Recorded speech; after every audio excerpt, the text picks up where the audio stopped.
Welcome back to the Four Method Podcast. Today, I'm joined by Neil McCulloch.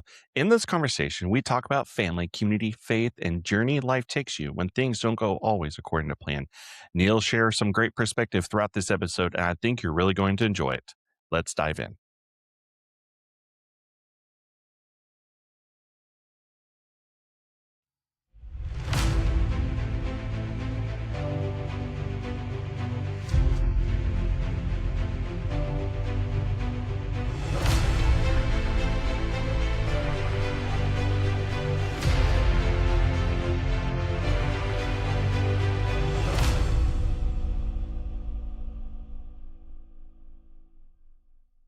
Neil, welcome to the Four Method Podcast.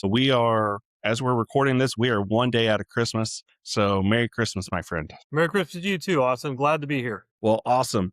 Well, you and I have had a chance just to get to know each other through networking. This is really the first time we've actually had a sit-down conversation to get to know each other. Let's dive into it. This is the Four Method. So we start with the family. So Neil, tell us, let's start from the beginning. Where'd you grow up and what did life look like back then? Grew up in Albuquerque, New Mexico. My parents are from West Texas. Dad went to school at Tech up in Lubbock and soon got a job working in Albuquerque. So I grew up in Albuquerque and then went to Tech myself. And so growing up in Albuquerque, I guess there for 18, 20 years. And then in Lubbock through college and 5 or 6 years after college as well, and before coming down here to the Austin area. Well, before we get into what brought you in the Austin area, tell us about your family. Right before we were getting started, you're saying, everyone's coming over. Yeah, everyone's coming over. So we are a blended family. And so I brought 3 into the family. My wife brought in 2 to the family. So we're a blended family. And we have a deal at our house where we will adjust our schedule to do Christmas with everybody here. So sometimes that means it's before Christmas Day. Sometimes it's after Christmas Day. But whatever we have to do, because we have grown children in Dallas area, San Antonio area, and here we've got 5 grandchildren spread out as well. So whatever we can do to get them all here at once under our roof is something we work toward every year. And this year it happens to be tomorrow. So on the 27th. And so my wife is in the kitchen cooking right now to get the rest of the goodies put together. And all of the kids, I think, are bringing something. And so we will have our family get together. We've still got our tree with all the gifts underneath it. We've got stockings hung. Even though our kids are all in their 30s now, we still give stockings out. That's kind of the thing. We collect gifts all year long and we share them at Christmas time. And so that is it for us. I mean, that's what we call family. We also have some good friends that we actually were with yesterday that we reach out to, another small group that we call family. Mm-hmm. We grew up in the church. Our kids grew up in the church with them. So our families, multiple generations know each other. So we kind of include them as family as well, but we call them family because they're friends and family. Hey, so we got to spend some time with I them. love it. I love it. I absolutely love it.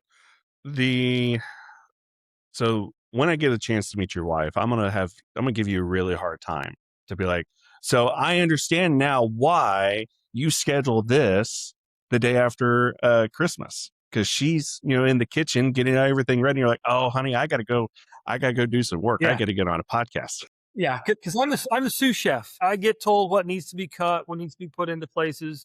So I get to do as I'm told in the kitchen. She's the one that plans everything and gets it moving. And I just cut, chop, slice, put in the refrigerator, put in the microwave, put in the oven. So, well, awesome. Love it. Absolutely love it. So Neil, let's kind of go back to your time in Albuquerque. And so who were some of the biggest influences you had growing up? Well, it definitely was my parents, my dad in particular. Also, because of course he's there with me all the time. He was my coach while I was playing, pee-wee football, basketball, baseball. He was very instrumental in our church and in the youth department when me and my friends were growing up. I kind of hung out with these 5 guys from my church more so than I did at school. We didn't all go to school together, but we all went to church together. One of those guys, my parents got us together when we were, before we were 1 year old. His dad worked at the labs. My dad worked at the labs. And then another guy came to town, and his son started hanging out with us, and we got a couple other guys in our group. I didn't know this at the time, but looking back on it, I can Hmm. tell that, we were all only sons. So we didn't have a brother in the house. So to play with other boys, our parents got us together, and we played some of us played football together. A couple of us played basketball together. Um, and these are the guys I did church with, went to school with some of them some of the time. And then as our parents moved around, those school districts changed, and I ended up going to a little private school because I needed some behavioral help. And so I ended up going to a private school. They stayed in public schools, but we still stayed very close, and we stayed pretty close to this day. That's Those were awesome. the big influences.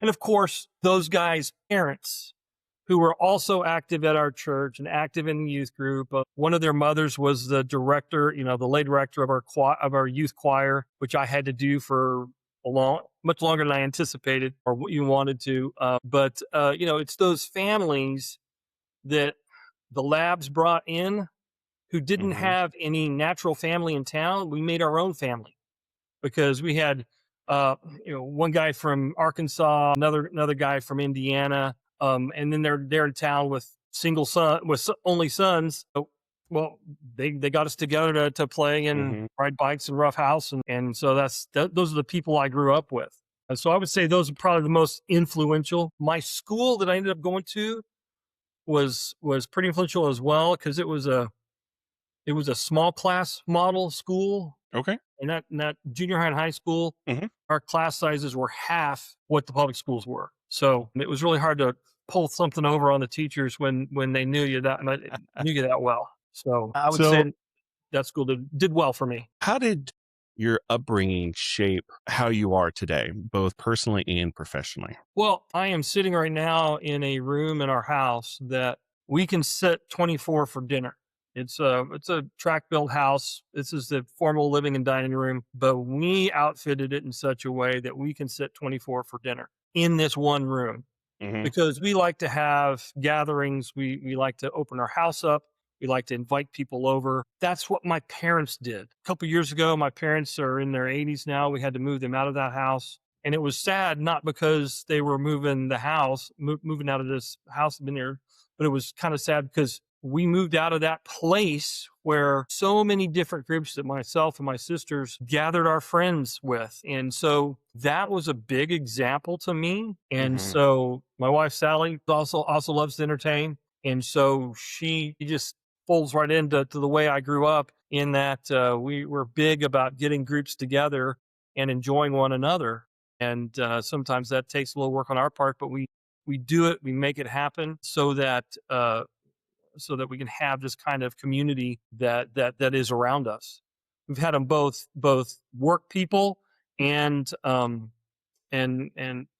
church people and friends from the community have gathered here. So that kind of goes into even kind of my next question I was going to have is, how does that play into business? Because you do a lot of networking and you get very personal with the people that you network. I mean, you and I have only, you know, besides, different gatherings with my dad, you and have gotten to know each other just through networking, and you're just extremely personable. And I would probably say that's a testament to your folks and just saying, everyone's welcome. Yeah, yeah, and I'm practiced at it. So, um, I believe that networking is a big part of what we do to build a professional community. Because I couldn't do this without help from your dad.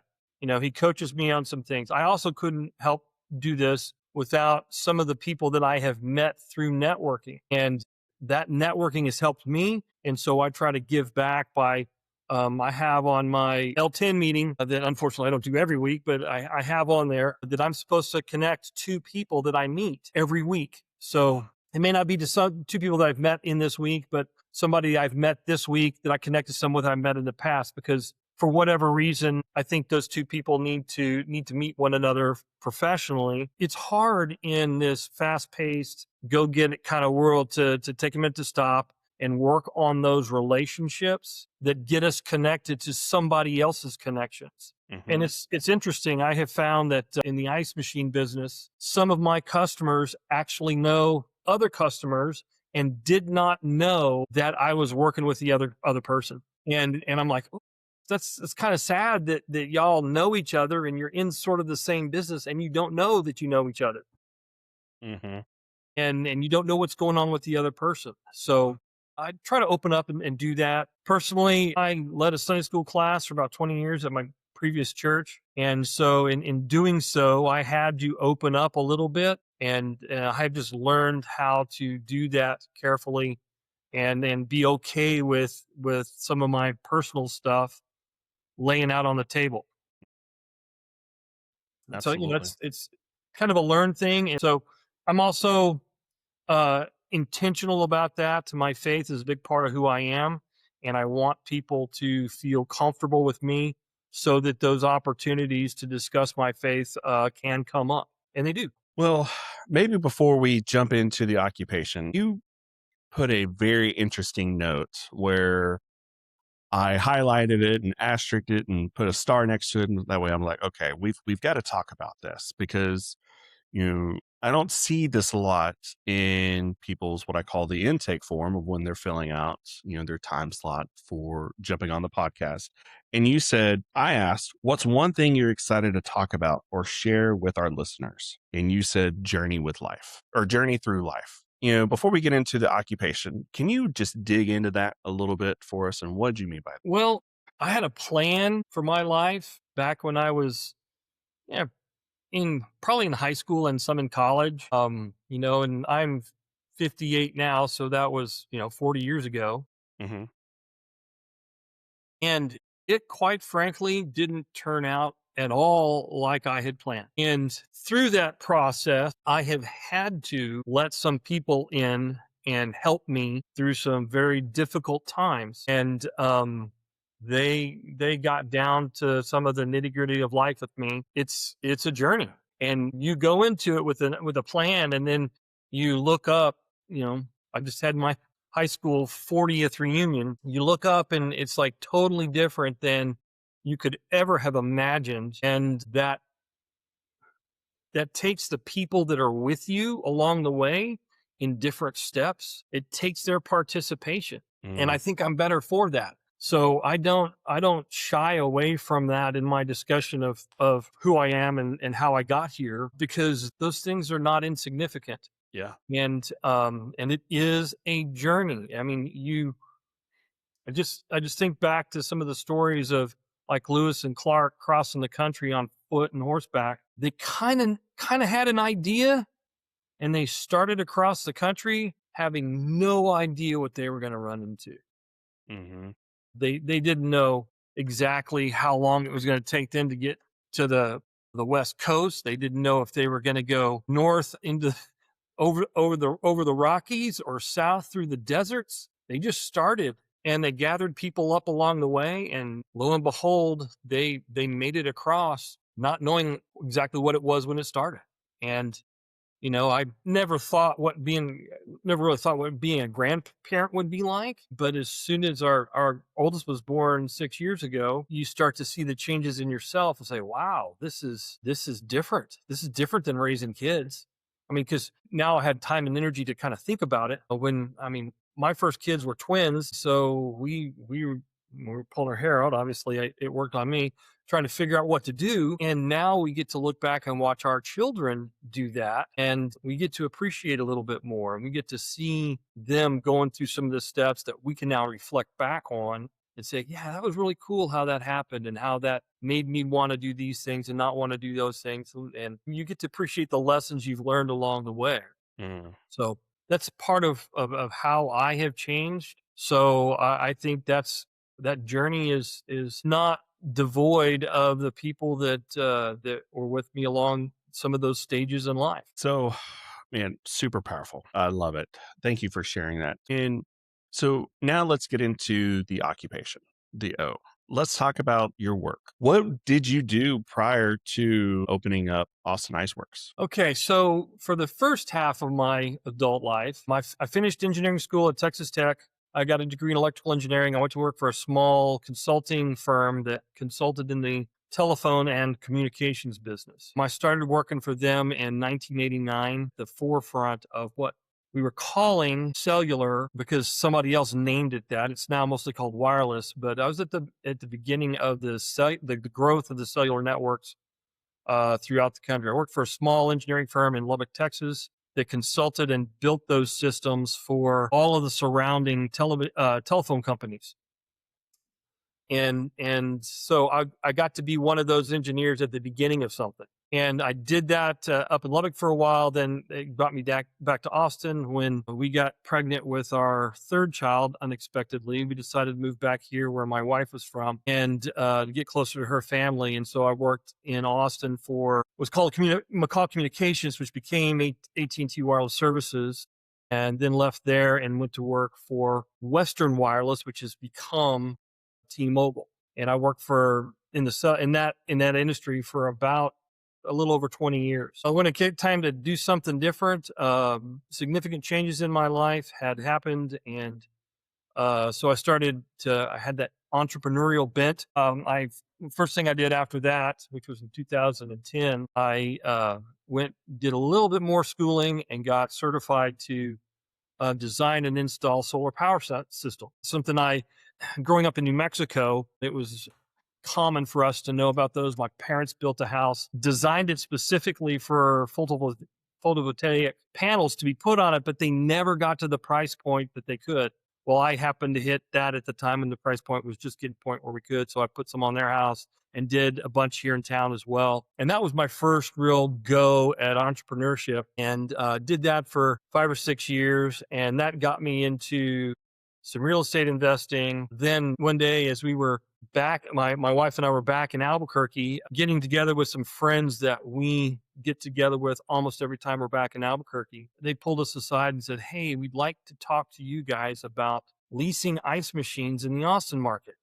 This couple, I grew up with the wife. My wife grew up with the husband, and the husband's dad was in the restaurant business here in Austin for many, many years. And they had started and been running an ice machine leasing company in the Albuquerque area. They grew to all of the state of New Mexico, and they were looking for ways to branch out. And they asked us if we would want to come in as employees or as partners or own our own business through a franchise model. And we selected to do it through a franchise model. And so we started working on that, still dabbling a little bit in the real estate and doing some remodeling and some other things to make ends meet. But little over, I guess it's been a year and a half ago, my wife retired from teaching school of over 20 years, and she started helping out, and she took over the social media and marketing side of what we're doing. And lo and behold, she hit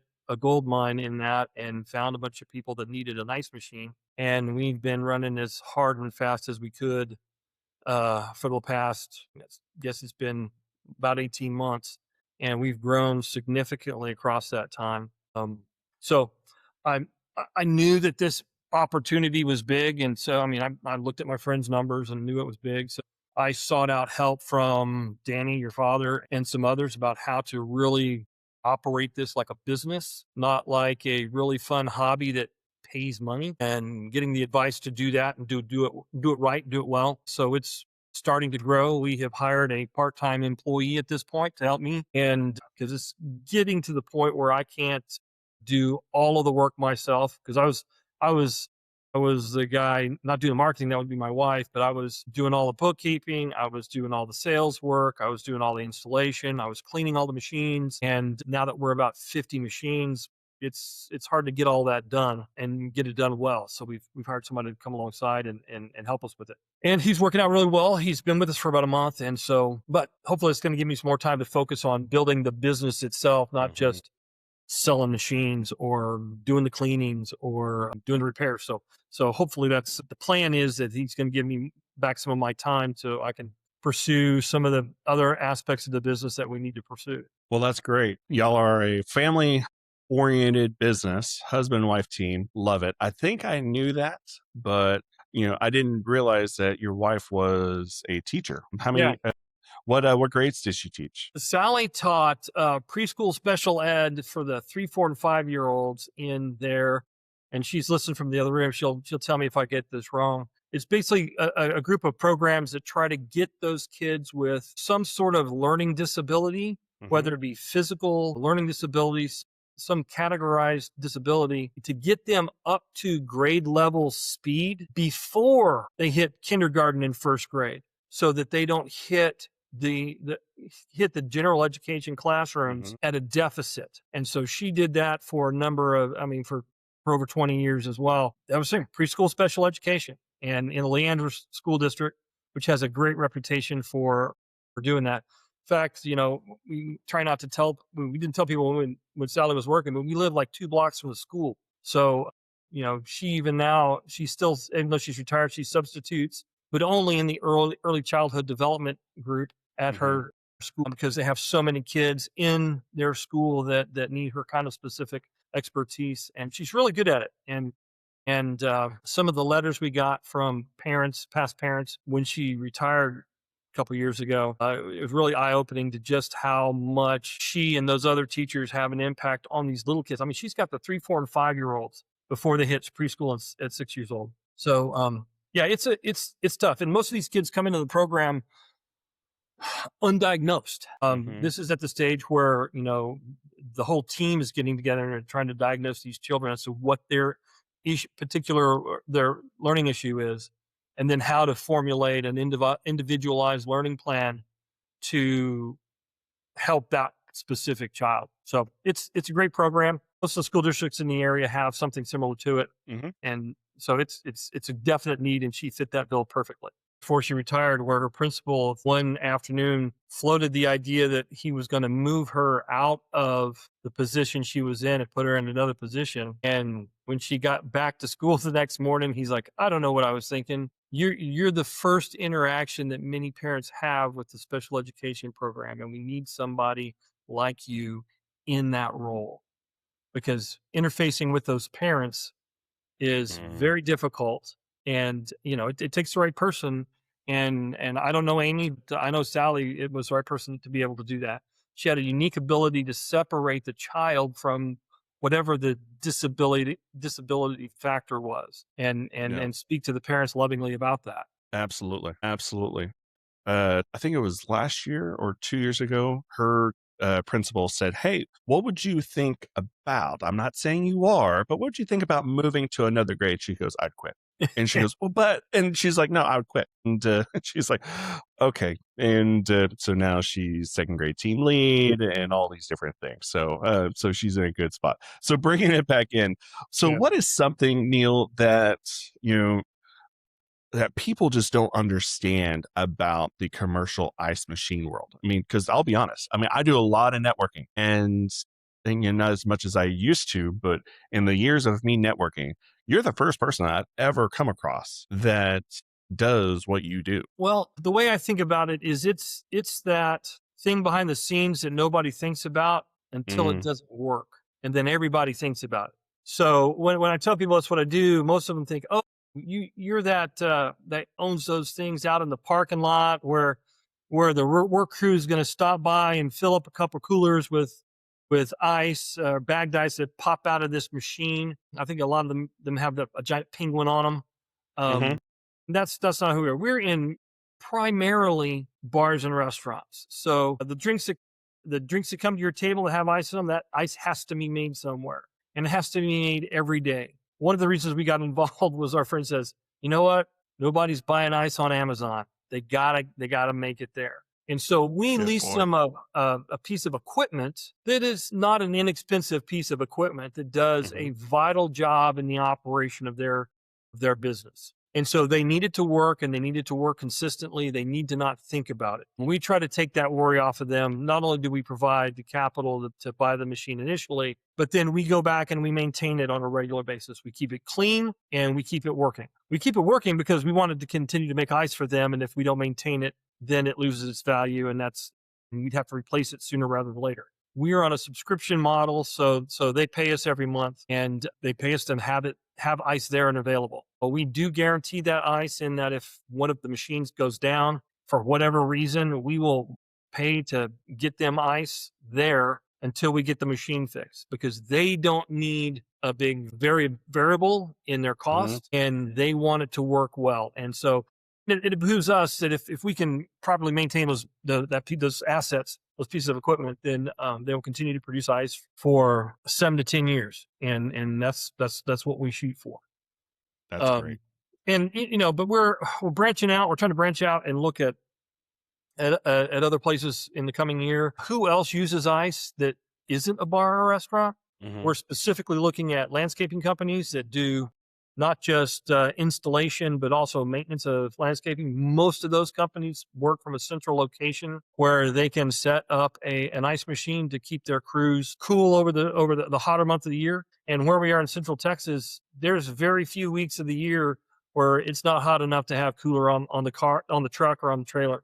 And so we're reaching out to some of those places. In my work in this, I have found landscaping companies that already have the machines. Some of the remodeling I did on the multifamily that we own, we had to do a lot of work with the glass. The glass company that I use to do, they've got one for their crew. They got 5 trucks that leave from a central location every day, and they've got a 300-pound machine. It's not our machine; it's their machine. Hmm. But we're looking to get out into those people. So if you won't see our machines, because our machines are usually in the back of the house. There are a few restaurants where the space is so tight you can't but help see the machine, and we try to keep them out of the way. And we do all kinds of ice, not just cubed, standard cubed ice, but we have some chewable ice machines. There is, everybody talks about Sonic ice, and it's fun to chew and it's good to chew. Hmm. We have a couple of different varieties of those machines depending on the usage. We have one multi-location customer here in town that likes a specific type of ice because he sells a lot of ice drinks out a drive-through window, and one particular manufacturer of machine makes a machine that does a better ice than the others. We have another type of machine that we use that is a good thing in some of the drinks, but primarily it's used for display of seafood in their restaurant. And this it's called pearl ice. It is a chewable ice that packs well, and you would see it, on oysters on a half shell or any other display of fish coming out. That's what they use it for, but they can also use it in drinks. And so we try to customize what each of our clients is needing and give them some options so that they can best fit the right machine and their budget for what they're doing. So, we've got coffee shops, clubs, but bars and restaurants are our primary customer. So, who would be in the world of referrals and whatnot? I mean, who refers you the most business? Commercial real estate agents, bankers, those types, or? Well, I would say our best customer is a restaurateur. Hmm. He has 3 of his own restaurants. He has helped friends get restaurants started, so we're in his friends' restaurants as well. We have another customer that same deal. Somebody had worked with him for a while, spun off their own restaurant. We got his restaurant as well. So really, people in the business are our best referral. Makes sense. So yeah, I can't think of anybody, but it can be anybody. Your Hmm. dad recommended somebody that he knew through Northwest Chamber of Commerce that has a restaurant, and he said, "Hey, you got to talk to Neil over at Iceworks and see if they can help you out." And we got connected that way. Hmm. I tell people, if you're ever in your favorite restaurant and there's no ice in your drink, ask them why and ask them to give me a call, because one of the things we can do is rescue somebody who's got a machine that's dead, Mm. and we can get ice to them and their customers. We can make ice for about 2 or 3 cents a pound. To have ice delivered is 35 or 40 cents a pound, Hmm. and a minimum Hmm. of 400 pounds. And so it can get expensive real fast. And so Yeah. that's we've worked with several customers, 2 customers now. I shouldn't say several. 2 customers now where they were coming up against a deadline for their health inspection, and they're like, "We need to get a machine in here so we can pass our health inspection." So we get them under contract, and it'll take a couple of weeks for their big machine to get here. But we've got a little bitty tiny machine that we just go and install, and they could pass their inspection with that, and waiting for their big machine in, so we can help save that time and the schedule for getting an inspection done, health inspection done. So anybody that spends any time around a commercial ice machine, they're like, yeah, we got to have this thing working, and it's got to be working all the time. And so they're everybody we talk to is like, yeah, we need you. Here's my friend. Go talk to them. Hmm. I've talked to a few commercial real estate people and they know who we are, but they don't get as involved in the operation of the square footage that they're leasing or selling. Right. Although we can be a good referral, I am looking for and have contacts with a couple of specific contractors that do nothing but commercial kitchens. And we have not gotten a lead from any of those guys, but we do keep in touch with them. Really, the best source for our leads has been Instagram because the restaurant and bar people, that's where they hang out.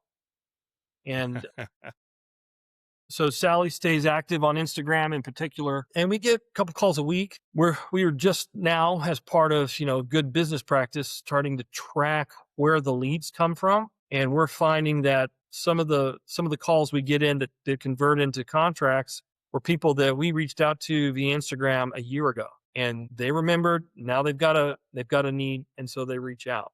But there are not many businesses that deal with food that don't need some sort of ice in their system. So having done this, I mean, doesn't seem like very long, only about 3 years, but I've gotten to know a lot about how the system works. I'm on a first name basis with the guy who delivers ice to a lot of people here in town, and I can call him and get ice delivered for somebody who's not even our customer, just because that particular gentleman knows my phone number and will answer the phone. We're just back to my engineering days. It's problem solving.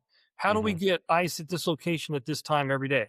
And we figure that out. We put a piece of equipment in play. We build a system around it, and they've got ice. So as we wrap up the occupation section, is what are you most proud of what you've built so far? Well, it's proud of, and it's a sad thing. Once Sally got retired from teaching school, she got working on the marketing, and in about 6 months, she had replaced her income from teaching school with revenue from the ice machine business. So we very quickly got to the point where it's sustainable. Hmm. So that was a big goal for us to get to where, okay, now we don't have to sweat it every month, even though we do have some months where we sweat it. But so that was one goal. The second goal is I'm out in the community a lot, and I'm running into a lot of people, and I have run into to people who knew my late wife when she was growing up in Liberty Hill. I have run into people who like, hey, I have this need. I'm like, oh, I happen to know this person over here that has something, and get them connected.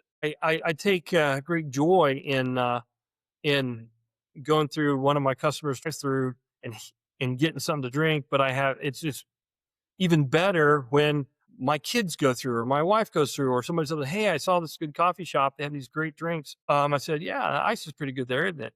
And that's one of the things. But more than anything, it's about being involved in the local community, um, and just knowing what's going on, where people are needing help, what kind of help they're needing, directing other people. Hey, could you talk to this guy or talk to that guy?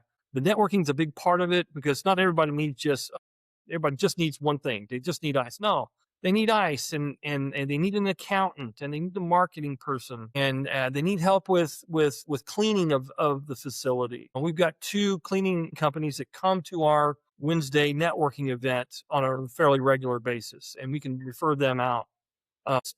Tying together some of those loose strings that gets everybody involved. It makes good business. It makes for a better community because things work.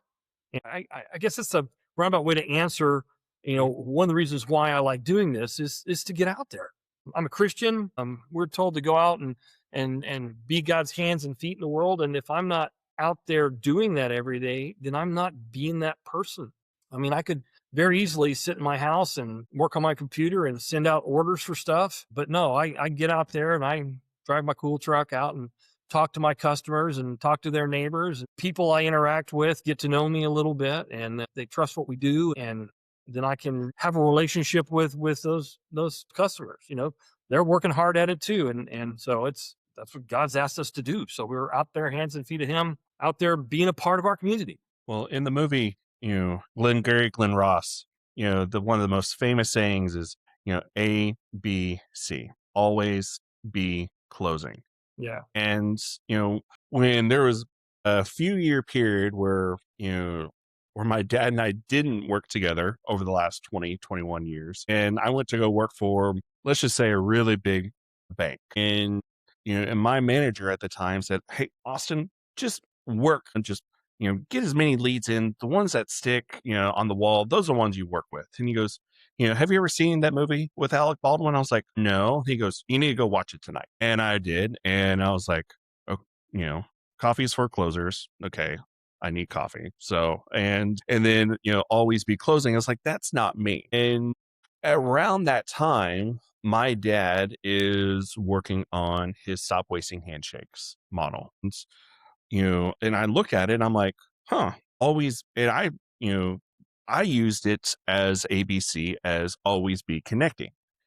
His deal, because I'm very much like you, is like, who can I connect with? I love that your goal every week is to connect two people. And, whereas my dad's, ABC was always be contributing. Now we call it ABC square, where because you need to be connecting and you need to be contributing. So I love that. And that's how you build a sustainable business, is doing exactly what you said. Yeah. And So it's more, you're not, I'm an engineer. I don't want to be a salesman.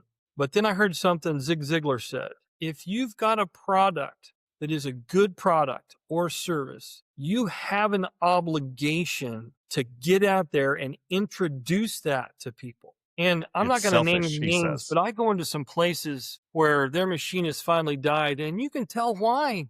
And you're like, hmm, old Marvin Zindler over in Houston, their slime in the ice machine is a real thing. But we have a way to contribute to those places, to keep them functioning, keep them doing their bit for the community, because we see a need. We answer a true need that they have. And so it's fun. It's really rewarding to get out there and say, oh, okay.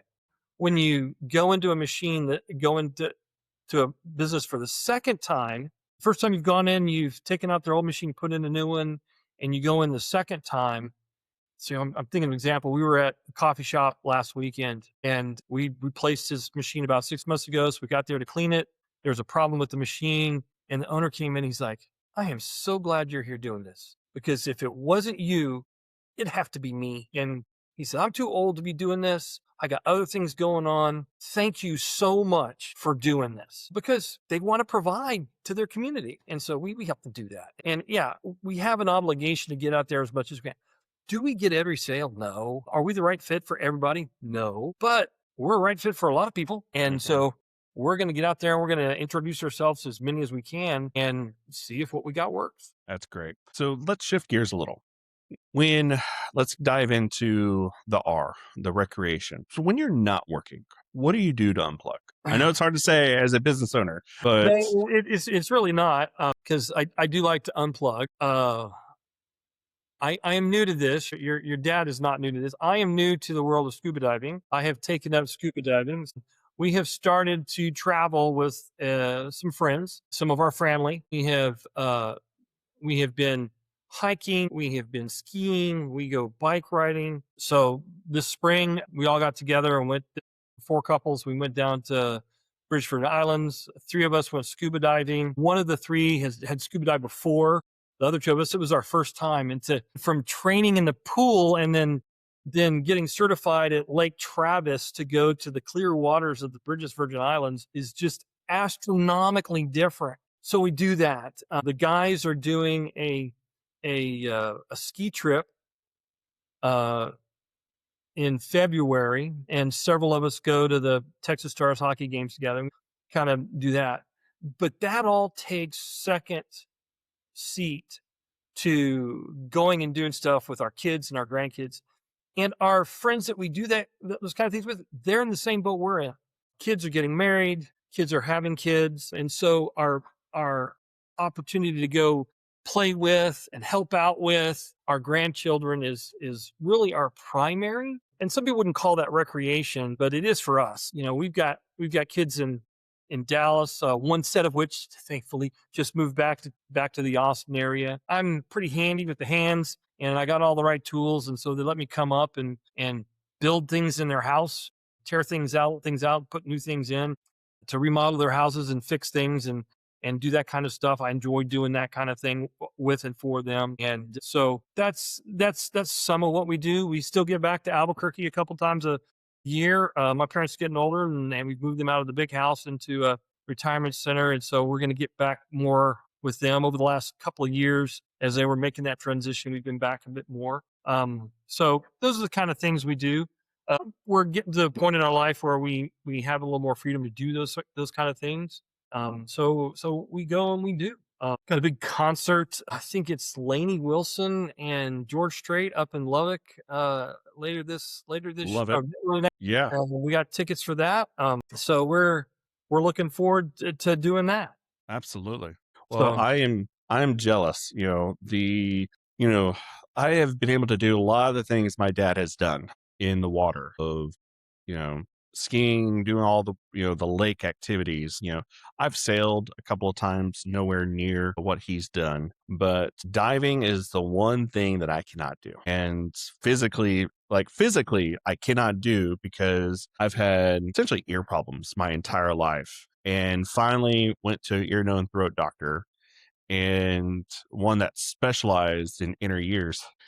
After doing all the x-rays and all the different things, she came back and laughed, and she goes, something tells me you don't do a lot of diving. I said, no, why? She goes, for being as big of a guy as you are, Austin, she goes, your eustachian tubes are half, if not more, than the size that they should be. And she goes, no wonder. She goes, you probably can't go more than 5 feet below the water. And I said, no, I really can't. And so that's one thing that I've always wanted to do is go diving.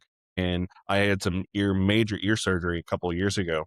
And the very first question I asked my doctor was, so can I do any diving? She goes, if anything, this made it worse. And I go, yeah. okay. Note taken. The so obviously, getting away, you're unplugging, but is there anything that's keeping you grounded or brings you clarity? Well, you know that I'm married, right? So I do have a lovely voice speaking in my ear. Sometimes I don't like to listen to her, but she does keep me pretty much. She knows how to work through all my BS. Let's put it that way. But she and I both have been lifelong churchgoers, so we're involved in a faith community that keeps us on track. I have, your dad works with me some on the business side of things to help keep me on track. I've been meeting on a weekly basis with a friend. The buzzword is accountability, but it's more than that. He and I probably been meeting for 20, 25 years every week. And those kind of personal relationships really can help you if you're willing to put the work in. They really can help you uh, develop in the way that you were intended to develop. So I try to take advantage of those. It does keep me grounded. Having little ones around reinforces that, because you're like, oh, you gotta remember you're the example. They're gonna say what you say. We have a granddaughter just turned 2. She parrots everything we say immediately and never forgets it. So we have to be real careful about how we talk to one another and how we talk about other people and situations when she's around, because she's going to pick it up, and we're very aware of that. So being around the little ones is a definite guidance for the rest of us. And I have certain activities I do with certain friends. I have a friend, Phil, who he and I do a lot of remodeling stuff together, and we still get together. I don't do that as much anymore. We still get together on a fairly regular basis to help one another out in whatever businesses we're working on at that particular time. And having those kind of, it's not a haphazard connection. It's a curated connection with certain people that that you realize, oh, this person has a specific ability, a specific insight, and they are willing to share that with you. So you'll take advantage of it. Likewise, if I can reciprocate in some way, I then have an obligation to do so. So that's kind of how I stay centered. Let's dig a little bit deeper in this next section. The motivation. So I always like to use this visual of you wake up in the morning, you put your feet on the ground, on the carpet or hardwood, tile, whatever it is, and you say, "All right, let's do it." What's the motivation of just getting out of bed and charging it every single morning? I wish I had a good answer for that. It's a variety of things. We have to work to survive, so there's that piece of it.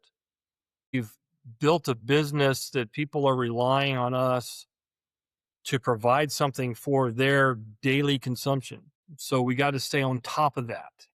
I've got a machine right now that's acting up. I've already been there once today, and I'm going to go back to that location a little bit later this afternoon. Their need is important, and I've taken on some of that obligation, some of that responsibility. We have a desire to make some things possible for our family. We like to be able to get together and sometimes that takes time. Sometimes that takes money. And this particular business allows us to have both of those. We want to be able to share our time and our experience. We want to be able to share our lives with people. And so, one of the neat things is I was never involved in the foodie world in the Austin area. But since we've been doing this, we have found some fascinating locations. And sometimes it's like, well, I got to get out and go over to this area in town I'm not in very often. What am I going to Mhm. find? It's like, what are we going to find over here that we didn't even know about? And so there's that bit of adventure that's motivating. God calls us to be the best that we can be at something. And if I had to boil it down to what that is, it's really problem solving of a physical nature. They need something physical. I can solve the problem to get that there or make that there. How do we do that? I enjoy doing that, so it's motivating, but I also understand that it's a responsibility, it's a need inside our community to have that thing. We never thought that back in 1989 that the cell phone industry would grow the way it has and it would provide the things that it provides now, but we definitely need that type of communication. So I enjoyed pouring myself into that. Now, on a much smaller scale, I get to pour myself into all these little mom and pop places that need a particular product on a daily basis. And I can pour myself into that. Yes, I got to get up early sometimes. Yes, I got to work late sometimes. Yes, I got to work through meals and just keep going until you get something fixed. But it's second nature because it feels the right thing to do. So that's motivating. I like answering the phone calls because I know, okay, here's a problem for me to solve, but also, hey, I may have a customer that's got a need. I may have a future customer that has a need. Can I fill that need? So if I had to wrap it all up into something, it's that idea of being God's hands and feet out in the world means you got to do something to get you out in the world. So Mhm. this gets me out there every day. It's rare that I spend all day at the office. I'm usually out doing something with somebody every single day. So that's a Yeah. So how has your definition of success changed over the years? I'll just do it inside the vocational world first. My thought was, oh, well, you finish engineering school, you get an associate position, then you become the senior technical guy. And then at some point you work into technical management and then you manage a bunch of people. And that was my idea of what success was. Money was going to follow that. But, there's some things in my life that didn't work out exactly that way. Now I would say, no, it's success is when one of my customers calls me and says, hey, I've got another endeavor I need you for. Or even better, hey, I've got a friend that I want you to talk to because I'm helping them start a restaurant. Or one of my customers is growing. He's got 10 locations. He's about to open up his 11th. He's like, okay, just giving you a heads up that 3 months from now, we're going to start construction on the new place. So 5 months from now, I need a machine in the town north of here. He's counting on me to have it there for him. That's what I would call a success. Personally, that's part of it, but it's when your kids call you and say, "Hey dad, can you come up and stay with the baby so husband and I can go do a thing with our church." I'm like, "Sure." Drive up to Dallas, stay with the grandson overnight so that they can go to their Sunday school class party. We have the ability to make that available to them. We have a son who's pursuing the ministry, and so he's at church a lot. So we will go to his church, we'll gather up his kids, we'll take them home, put them to bed so that he can stay and do what he's doing at church. The kids are well cared for, and they wake up at their home with their dad the next morning. That is a success. When you get a call from your son-in-law and he says, "Hey, we're finishing up with the bathroom remodel. What's the deal with this? What's the deal with this window? Can I take it out later? Can we go ahead and put the windowsill in and have them replace the window later?" I said, "Well, send me pictures." I look at pictures. Yes, you can do that. All right, great. So I talk them through that. When those are the kind of things that are really fulfilling, when somebody can ask you for something and you can, yes, I can do that. Second tier to that is part of the community thing. When somebody says, "Hey, we've got a customer that's changing the scope of her business into something else." I said, "Hey, I've got a couple of people that I know that would love to talk to you about what you're doing. They're friends of mine, and I'm connected to them." One of my customers deals with a lot of older high school and young college students working, and they're constantly training new people. And I talked to him. I said, "Hey, would you be willing to share what you do with some of my other customers if I can get you connected? Because your staff is just outstanding." He's like, "Absolutely." And so I've connected and made some connections there. That's a success. When, what was it?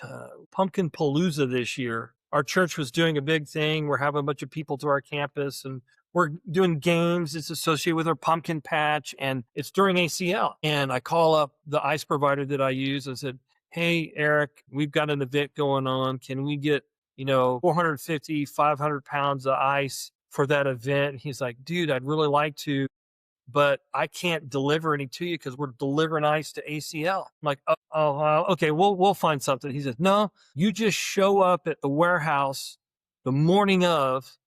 I think his name was Gabriel. Gabriel gives you the ice that you need. So I went and I picked it up and I said, "All right, how much owe you?" And he's like, "Nothing. No, this is our way to give back to the community." So I take the ice thing that I know, and it helps out at this event at the church so that we can ice drinks and all that kind of stuff. And those little kind of things, they're all little things, but they fill the gaps that it takes people to fill those gaps. No system can fill all those gaps. It takes the people, and you get to be a part of all of those things. That, to me, that's what a success is. If you could go back in time, whether it's the hot tub time machine or the DeLorean, if you could go back in time to Albuquerque, you're about to graduate high school, what's one piece of advice that you would share with yourself? It's going to take you 40 years to realize these people that you went through high school with are not weird. No, I'm just kidding. No, but it's part of that. It's like, oh God, could you share the perspective? And I don't know how I would do that. I have learned some very difficult lessons in the 40 years since high school that cost people around me dearly. And I am not going to not share what I learned from those tragic situations. Could I tell an 18-year-old me that life is going to throw you some crazy curveballs and you're going to live through it okay? You're going to survive it and be better for it. I don't know that I would have the ability to understand that at 18, that I can now understand at 58. But that's life. There are going to be some things happen that you don't expect. And are you equipped? And equipped meaning you personally and the community around you. Are you equipped to not only survive, but to prosper through that, even though some of those tragedies are life altering? I don't know that my 18-year-old self could understand that. I tell my wife, and she's heard this a number of times. She said, "Oh, I would have loved to meet you in high school." I'm like, I'm so thankful you didn't know me in high school, because you would have wanted nothing to do with me. And to be able to look back and see some inflection points in my life that changed who I turned out to be and how I approach life are immense. But but God is always faithful and he sees you through that. And he also sees you to the point where you can respond back to some of those people you knew when you were 18, and they can then extend you the grace that you didn't deserve and you didn't earn and you desperately needed when you were 18. And, to give myself that grace as well. So, Neil, as we wrap up here, is there a quote, Bible verse, book, or lesson that has really shaped how you think or live? Philippians 4:11. Now everybody's familiar with Philippians 4:13. I can do all things through Christ who strengthens me. But Philippians 4:11, which is, I have learned to be content in whatever circumstance I'm in, which is not to be a contentment of okay, just whatever. It's like, no, I'm not going to work on it anymore. It's just like, no, I can do this. I can handle this situation I'm in. I need to be here. My timing is always different. I mean, I wish I knew what I knew about life now when I was 18. I did. And I'm sure I'm not done. But learning to be content in the circumstances I'm in, because that's where God has me right now. What can I do in this time and place right now? What's one thing you hope they take away? You're not on this planet by yourself. God put you here. God surrounded you with people who are imperfect, and he has a way to work through their imperfection to perfect you. We never get there. John Wesley talked about the idea of perfecting, not that we ever get to be perfect, but we're always nipping at the margin and we're perfecting. God is going to use, can use, will use, if you'll let them, those people around you to love on you, to speak into your life, to lead you, to teach you, to show you, and to be led, taught by you. Be a part of that community and endeavor to step ever closer to who Christ made you to be. And use those people around you because they are there for a reason. And God uses them to help you along the way. And he uses you in other people's lives. It's not a one-way street. It's bidirectional. So you gotta give and take. That's what I would say. As someone that is always connecting, is there somebody in your life that you think people should know? Well, yeah, there's a lot of people in my life I think people should know.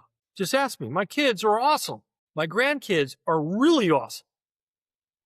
Most of the people I know are awesome. My wife is awesome. We have a neighbor whose son is just getting involved in the education system, and he just recently got diagnosed with possibly with a disability, and the parents had no clue what was available through the school system. Like, yay, my wife is here. They need to know my wife and other people like her. Mm-hmm. Your dad is great about coaching me, coaching the group that we get together on Mondays with, about how do we approach our business through the lens of scripture. There are so many people available and willing to share and open up, to share their expertise, to share their business plans, to share their contacts, that you don't have to walk this world by yourself. I can run down a list of a dozen people that you need to talk to this person, you need to talk to that person. Because not only are they good at what they do and who they are, but they're wanting to share what they have with somebody else. Your dad and I get on a call every week. That sometimes that call degenerates into just giggles, but most of the time it's his. It's like he's pushing me on some things that he has a specific expertise to push me on, and it takes the right person to do that. Don't be afraid to open up and come talk to me, because I've alluded to some of the tragedy in my life. I don't want to make it a big thing, but I've walked through some really dark places, and I know people who've walked through darker places who would be willing to share that with you. And that's why we're here as a group, to be helpful to one another. And so I'd be more than happy in confidence even to connect people, because I don't know how I could have survived my life alone. And so I won't let anybody I know be alone. Great way to end it. Neil, I really appreciate you sharing your story today. Thanks for taking the time to being a part of the Form Method podcast. We'll have all of your contact information in the show notes as in the description. So that way, if people want to reach out to you, which I hope they do, whether it's for business or just advice. And you're an incredible resource. I'm so thankful that you are in my circle. And so thank you again. Well, thank you, Austin, for the opportunity to do this with you and get to know you a little better. And hopefully this will be helpful to somebody else. And I'll be thinking of who else I can point your direction to do one of these podcasts with. Neil, thanks so much for joining us again. And thank you to everyone listening. If you enjoyed this conversation, make sure you like, subscribe, and share this episode with someone who would benefit from hearing it. And before we wrap up, I just want to take a moment to talk about something I help people with every day. If you're self employed, maybe a business earner, a contractor, a 1099 earner, or your income doesn't always look clean on paper, getting approved for a mortgage can be real frustrating. Traditional lenders don't always understand how entrepreneurs actually earn money. That's where we come in. At Barton Creek Lending Group, we have a number of self-employed loan options, including bank statement loans, DS, and other flexible solutions designed specifically for business owners. If you or someone you know has been told no by a traditional lender, it might just mean they were talking to the wrong one. You can learn more or start a conversation by visiting my website at www.austensmith.com. And remember, 2 ears, 1 mouth. Listen more, talk less, and have impactful conversations. We'll see you next time on the Four Method Podcast.